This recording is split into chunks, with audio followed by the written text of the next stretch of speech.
What's up, y'all? Me, bigdude here, and back in this video. So I'm gonna be reading Moon Princess that I got from Christmas this past year. That my niece, Happy Girl, gave me for Christmas. So we on chapter 7, the Doctor.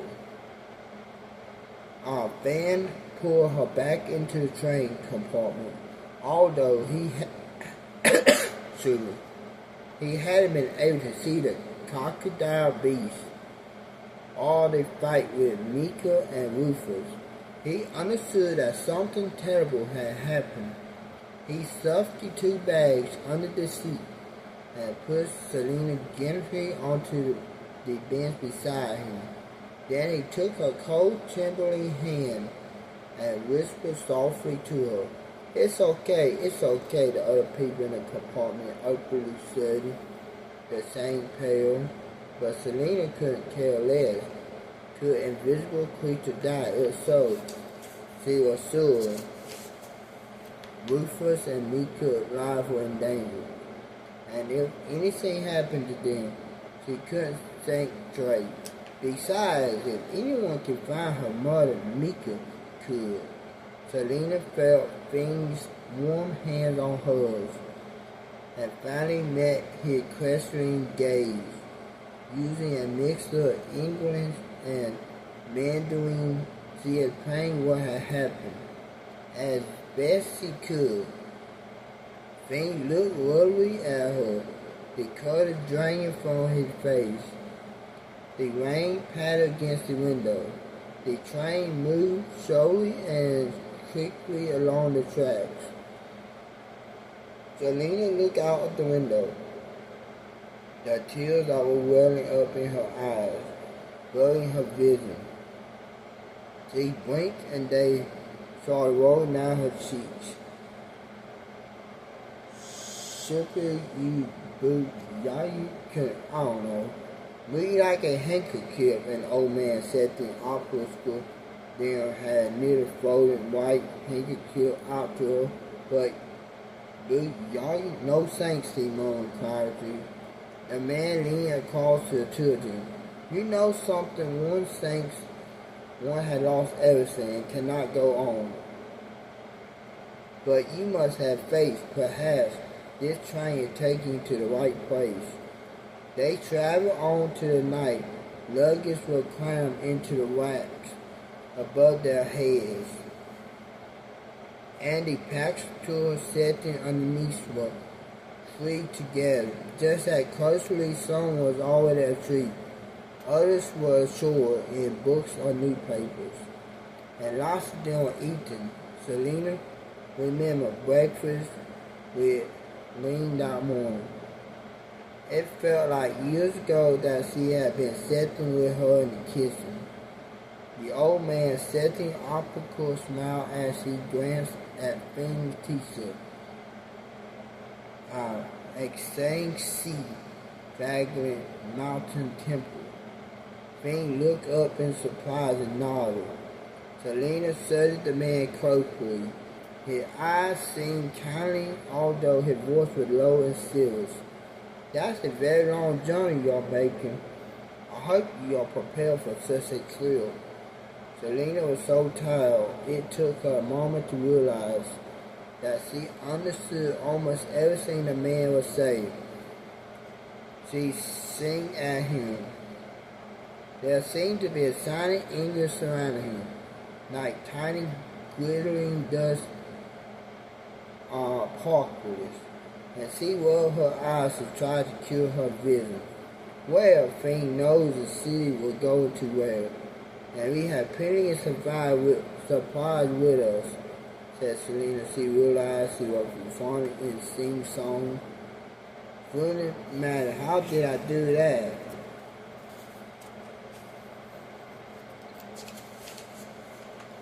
The man looked at her with a smile in his eyes and continued to speak in Mandarin.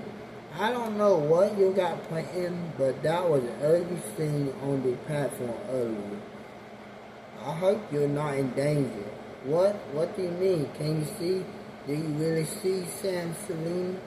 The man smiled. Yes, I can see what you see. It gets harder every day when one is getting older, but I'm still quite well past this. I can even see the little dragon that keeps flying around your friend's head. When you looked asking this, Selena couldn't believe her ears. And Ador, who could see the invisible friends, and a dragon, a little dragon. She remembered things mentally his childhood daydreams. Rufus said he caught sight of things invisible friends, although he hadn't mentioned a dragon outside the restaurant. She had once thought a flash of light over things' head like a flicker of fire. Could it have been concentrated as hard as he could? Selena stared at the face above things. After a few moments, she saw him, as small and translucent as a bubble. A tiny dragon was trying desperately to attack Finn's attention. He was pulling Finn's hair with his tiny claws. And now and then he flat out small craters of fire flashing in the shadows of the passenger car. That must be what she'd seen before. The little creature looked totally exhausted, and Selena was afraid that he could come pummeling down at any moment. Finn was looking at her quizzing. It's true, above your head, little dragon, Selena pointed, just like you imagined when you were little. Finn whistled a chant long, then reached above his head, desperately trying to find the invisible creature, but his hand passed straight to the dragon, and eventually Finn dropped his hand to his lap, looking sadder than ever. He turned to look out the window. We sometimes wish for the most wonderful friends. When we're kidding, the man said kindly to Serena. It pity most people forget their best friends sooner or later. When the mad turn outward a magnificent lesson, you must concentrate hard and have faith to keep cherished companions. Do you have a fashion fan thing? Oh, how I wish I could see my Selena listed eagerly for the response. Still never met anyone who knew an invisible friend before. Oh yes, replied the old man, smiling warmly. He'll been with us this whole time, and you in Parkway have always started to benefit from his presence. I think it's time we all introduce ourselves, he nodded softly to the kid and kept his head low for a while. Then he said with a brilliant smile, my name is Jude, and this here, he put his hand on his jacket pocket, base Tuesday, white hair, whispered Selena, sounding.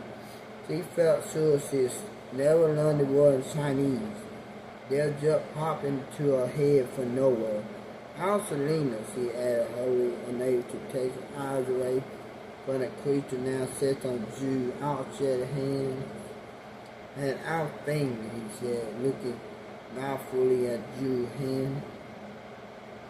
Staring straight at Selena with a small heart. He has sparkling red eyes and long white fur.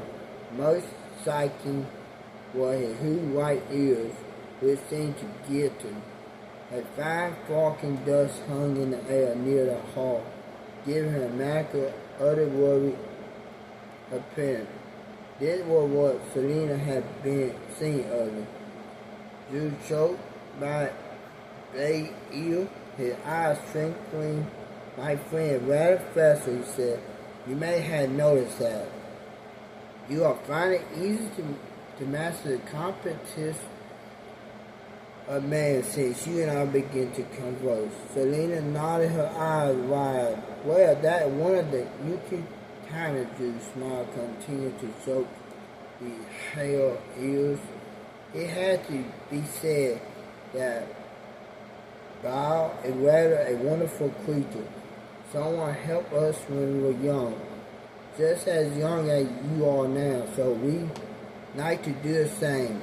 Selena turned to Finn to explain what was happening, but he didn't seem to be listening. He was sailing forlornly out the window again at the passing countryside. Above his head, the tiny dragon flapped around, looking very tired and miserable. A little cloud of smoke reminded Selena of sobs. Jude stood up and bent over Finn's head, and in a lightning fast movement, he took hold of the dragon gently between his wings and held him in his hands. The frightened animal flew like a trapped butterfly. Carefully, Jude sat back down in his seat. Now he raised his hands gently in front of his face. The dragon looked into the man's eyes and seemed to slowly calm down. Jude placed the dragon on his lap and he fell instantly asleep. So basically, this is about to be a long chapter. The little hawk made himself comfortable next to the dragon, and so did Selena and Finn with interest. Finn looked with wide eyes at Jude and Selena, who did her best to explain about the invisible friends. Your little dragon always fast asleep, she said. Finn peered closely at Jude's lap, but he still couldn't see them. Frustrated, he closed his eyes and rested his head against the window. Let us try to find out more about this dragon and why your friend cannot yet see him. Jude whispered, would you like to gently swoop up the dragon and hold his hand out for her? Selena nodded, and he placed the tiny animal into her hands. The dragon was even higher than she had at present. She laid him on her lap and covered him up with part of her shirt. Suddenly feeling utterly exhausted by the events of recent hours, she closed her eyes and fell into deep sleep. The first thing Selena saw when she opened her eyes was a huge red sun coming up over the fields. Even the dirtiest train window couldn't afford the view. Glancing down, she saw that the tiny, translucent dragon still slumbering peacefully on her lap. Next to her, Finn stretched and seeing she was now awake, asking impatiently, where is my dragon? What's he doing? Why can't I see him? How can this man see him when I can? I should, whispered Selena, aware of the curious glances from the other passenger on the train. Jude himself was sleeping. The little dragon is asleep, and this man, Jude, can see all invisible friends. It seems, I don't know how, but I think we can trust him. Besides, he might be able to help us. Finn frowned, then peered out of the window again. We're nearly there, he announced. This is Pinkerton's shame, his voice rose Jude, who gave barely eyes at the view. The train was moving even more slowly now. Selena could see that they had reached some falling suburban. The passenger was shouting. People were hunting for their luggage, tugging it down from the racks onto the floor, and a great jostling match to be thrown off the train had already begun.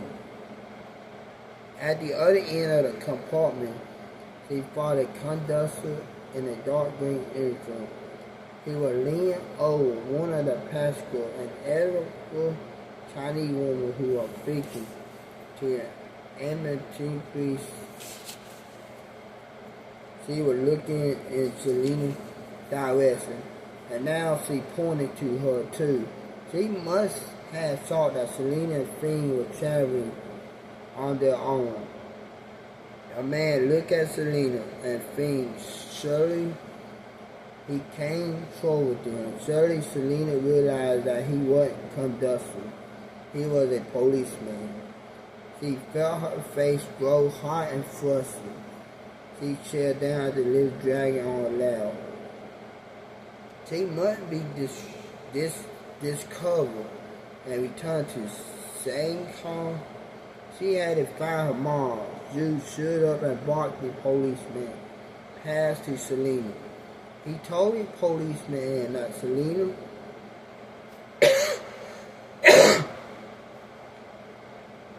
was his goddaughter, who was now living in Shanghai.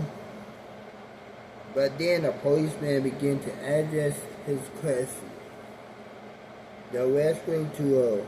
The other passengers had docked, fiddling with their luggage, and Selena felt as though the whole of the train was shut at her. Suddenly, Selena felt by setting on her shoulder. The air seemed to be full of the glitter that covered his fur. She suddenly felt full of confidence. Turning to the policeman, she bowed her head positively and said, "Whoa, see, bunch of Chinese word I can pronounce. I come from Pingding, and I live in Shanghai." She didn't recognize her voice anymore. She sounded like a real Chinese girl. After asking her how her journey had been and received a polite response, the policeman appeared satisfied. He wished Selena a pleasant stay in the city with her godfather and disappeared, not forgetting to give the woman at the other end of the compartment a dirty look as he went. Jude burst out laughing, and Fiend looked at her open mouthed. The white heart nodded briefly to Selena. "Excuse, thank you," she whispered. "Big C, you're welcome," Jude replied. "As I said, God Tuesday is a rather festive hall, and he loved his little performance. Now, time to get off the train. I suggest you to follow me. Believe we have a destination in common." Selena and Fiend looked at each other. He shrugged and gave her a nod. Selena meant what she had said to Fiend. She felt they could trust Jude. In a way, that was their offense. Selena was only 11 years old, and she thought Fiend was a bit younger. They had no money and nowhere to stay. They needed help to find her mother and Gigi. She also had to find out what had happened to Rufus and Miku. She hoped, feeling that they were all white.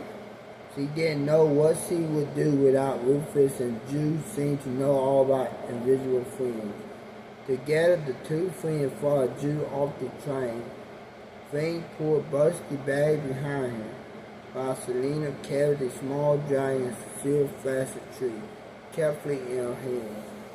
The end of chapter 7. I hope y'all have enjoyed it. Bye, y'all. See y'all next time.